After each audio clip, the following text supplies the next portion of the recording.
sida hadda ay ku faahfaahiyeen mas'uuliyiinta iyo head teacher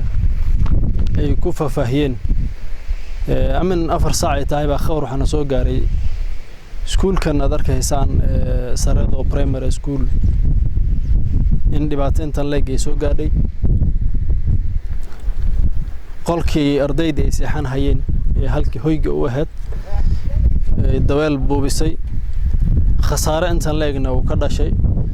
لكن الحمد لله هذه هذا ما أنت أنا كهذه خسارة نفط أنا كهذه تاهرت وما هاد حق إلهي أسونات وهذا لقى الله هو خسارة مالية لبعضنا هذا سوق قاري جوريجان وذاك يسان دمانتي هذا أبو بري جنقدي يسقف ككرنا وكبوي جدار كي دربي لنا أسان دولكو كصناعي marka laba arday ba si uga badbaaday ilaahay ka badbaadiyay marka faahfaahinta hadda ay nasiyeen head teacher maamulaha iskuulka iyo mas'uuliyiinta ka tirsan boardka guddiga Saredo Primary School waad maqlayseen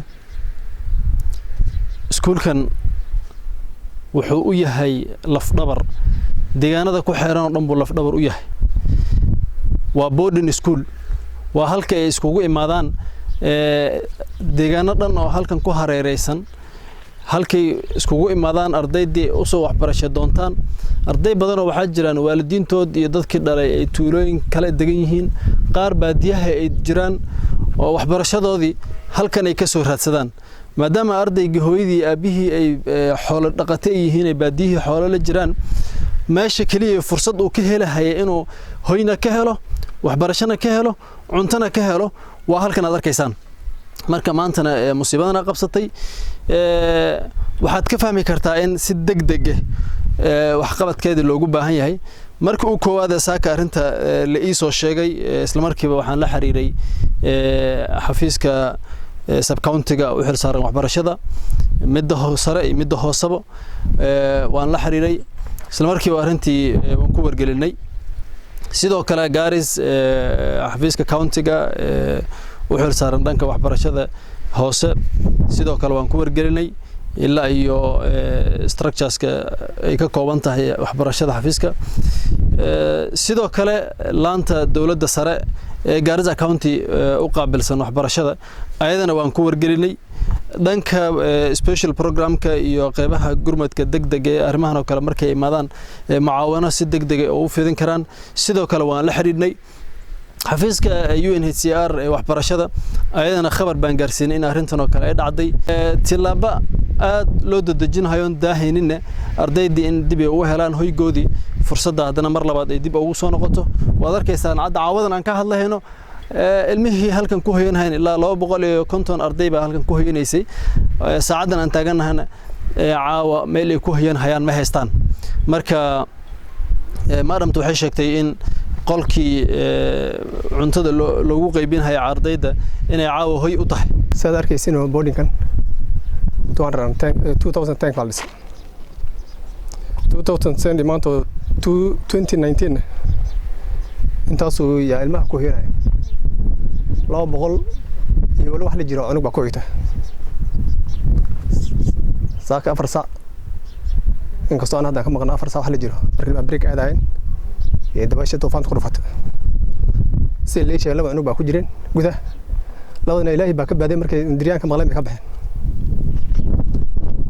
marka sidan muuqato oo musiibo xun oo murugo leh way marka waxaan codsanaynaa NGOs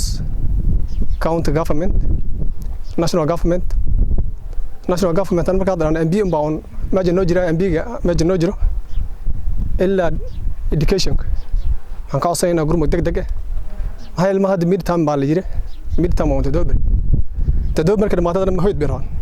akhlaaqna ma ahan karaan arska ma ahan karaan iska maqnaan karaan marka hoydka isaga ay ku sameeyaan saxaribta u yahay oo meel hoydka ka socon cunuga hoyd meel ku hoyd u helin waa fikiraya ee cunuga fikiraya ma arsanaa maleen waa arsanaa maleen marka gurmad degdeg oo ilmahaas meesha ku hin lahayn teendooyin ha noqdaan yaa aad u baahan waxaa dhacday inay dabeel oo duufaan ay imaato iskuulka meesha ilmaha boardingka ay seexanayeen inay saameyso saacadana waxay ahayd 4 saac iyo 30 daqiiqo carruurtan markaa break ayay u soo baxeen laba wiil baa ku jireen gudaha kuwa kale weli may soo galin dabeesha xoog ahayd markay gariirisay ay ayagana iska carareen ka blogga dhan ilaa guriga dhan ayaa dumay waqtigaasna waxay 4 saac meesha wuxuu ahaa two wing dome la dhahaa waa dome oo kala go'an laakiin oo laba meel ahaan ah oo baraandha dhaxda ku taalo dining hallka oo banaana ayaan carruurta caaw isku geeyo oo dhahay maatreesyaha qaata meesha caaw bariya kulli miitamkii baa 3 bari iyo 4 bari nooga dhaltay xafiiska DEO waan la hadlay RC-ga waan la hadlay regional coordinator kulli waxaan dhahay hadii arrintan haday dhacdo 3 barina miitam ka dhigantahay maxaan sameeyaa kulli 3 bari hadda waan iska dul qaadanaynaa oo boardingkaas ay carruurta iskaga noolaanayaan dining hallka ay carruurta iskaga dhex noolaanayaan waxaan ka baryaynaa dadka caawimaadka bixiyaan county government NGO-yaasha national government MP-ga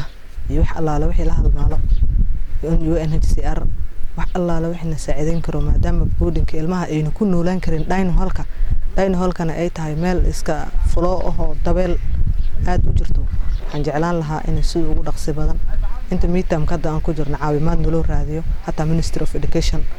ay talaaba aad loo qaado oo carruurta nalagu soo caaway